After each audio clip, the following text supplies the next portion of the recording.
So read your context and adjust accordingly to your context. If you're in a hostage negotiation versus you're selling versus you're negotiating with your colleagues versus you're an attorney versus you're negotiating with your kids, obviously you need to account for that context.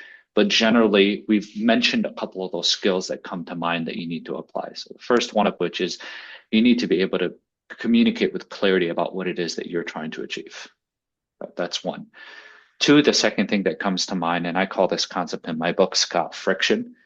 You need to be able to sit in that friction a little bit. What do I mean by that? You're going to convey what it is that you're trying to achieve, but you need to be persistent to some degree, and you need to be compelling to some degree and sit in that friction, not concede from it too quickly.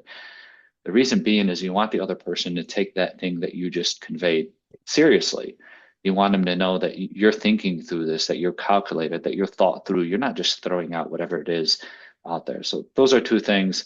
You add that with the right amount of empathy, you add that with the right amount of active listening, which is question asking, which is paraphrasing, which is empathizing.